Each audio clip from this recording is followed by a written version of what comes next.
Bhilai steel plant का जो safety है, वहाँ के इंचार्ज ने भी वहाँ पास खड़ा होकर तमाशा देखा है। फोटोज में पूरे साफ साफ दिख रहा है कि वो ग्रीन हेलमेट लगाकर वहाँ पास सिर्फ खड़े होकर तमाशा देखे हैं। कैंटीन जा रहे थे, कैंटीन में चाय पीने के लिए जा रहे थे। उसके बाद पीछे से आकर शराब के नशे में था वो आदमी जो ड्राइवर था, शराब के नशे में आकर उसको पीछे से लपेट।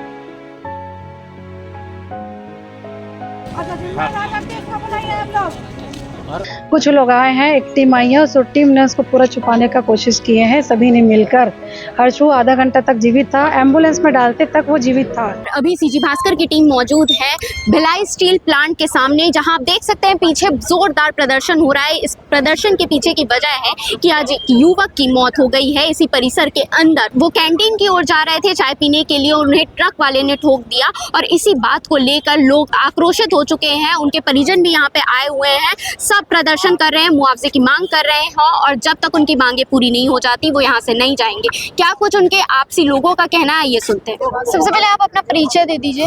मैं संदीप शर्मा हूँ, वार्ड 28 वार्ड 41 छावनी से, जहाँ ये लड़का हर्ष निषाद, जिसके पिता का नाम है देवेंद्र निषाद, रहते थे। देवेंद्र निषाद के पुत्र हर्ष निषाद का जो भिलाई स्टील प्लांट के अंदर में एक दुर्घटना हुई अभी, उसी दुर्घटना के अंतर्गत उसकी मृत्यु हो गई है।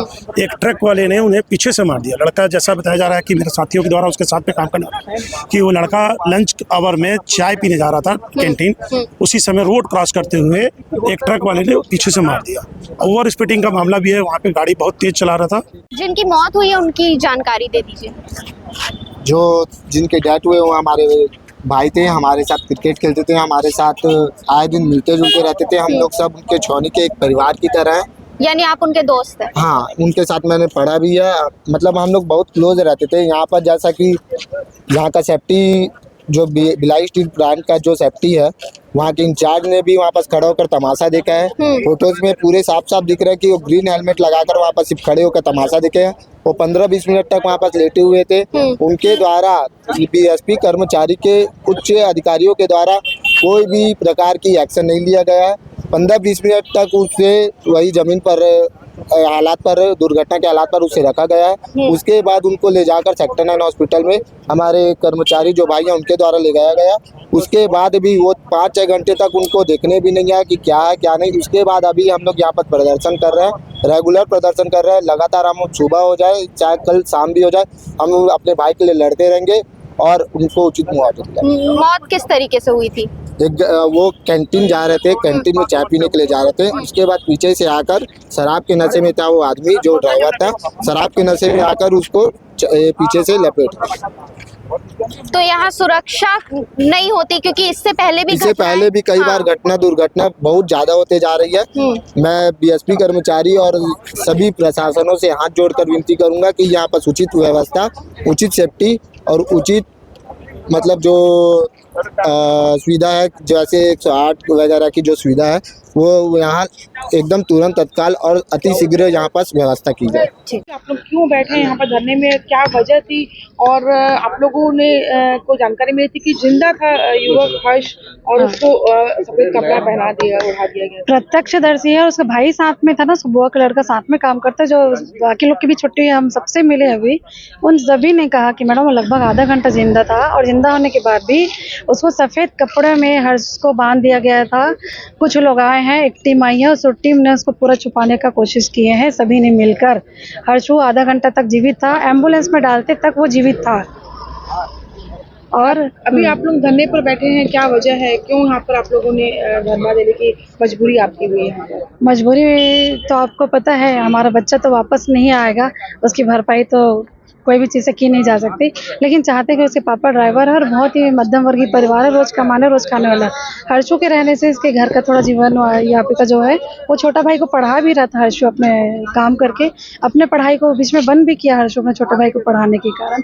अब एक अनुकंपा नियुक्ति हो जाए और एक ऐसा कमिटमेंट बेस भी कर दे कि आने वाले समय में ऐसे हमारे नौजवानों को कोई ऐसा दुर्घटना ना हो, क्योंकि जिसका संतान जाता है, जिसका परिवार जाता है, वो तो वही जानता है उसका दुख क्या हो सकता है।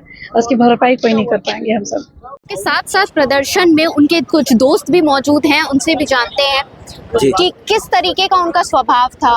बहुत अच्छा, मेरा बचपन का दोस्त है वो। अच्छा। जी, बहुत अच्छा लड़का है। वो अपना घर पे मतलब ऐसा नहीं है कि हर चीज़ देखता है वो घर के लिए। तो अभी रिसेंटली उसका जॉब भी यहाँ से चले गया था, तो 3-4 महीना ही हुआ था उसको यहाँ पे अच्छा, वापस join 3-4 करने। महीने। हाँ, 3-4 महीने कुछ हुआ था। फिर क्या काम कर रहे थे वो यहाँ पे?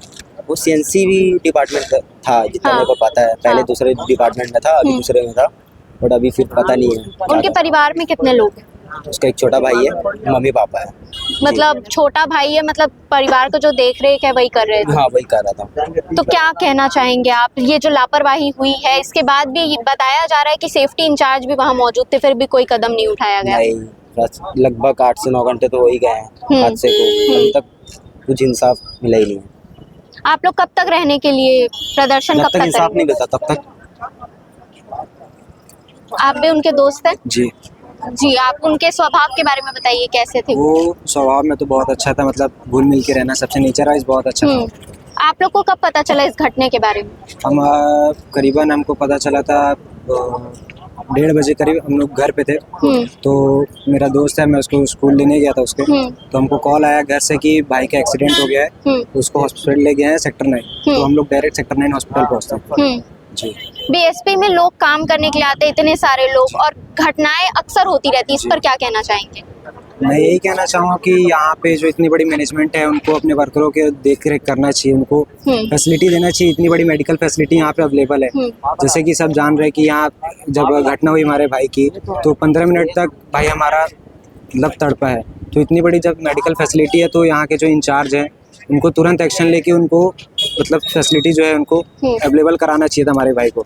बट जैसे कि आप लोग देख रहे हैं कि उन्होंने कुछ नहीं किया, कोई एक्शन उनके थ्रू नहीं है, जिस वजह से आज हमारा भाई हमारे बीच नहीं है। तो जैसा कि आपने सुना कि वो कैंटीन की ओर जा रहे थे, लेकिन पीछे से ट्रक वाले ने उन्हें मार दिया। उसके बाद सेफ्टी इंचार्ज भी वहां मौजूद थे, लेकिन फिर भी कोई कार्रवाई नहीं की गई इस पर, और इसी कारण उनकी जान चली गई है। इस पूरी खबर पर आपका क्या कहना है, कमेंट करके ज़रूर बताइएगा। और ऐसे ही खबरों के लिए CG भास्कर के साथ जुड़े रहे। मैं आस्था तिवारी।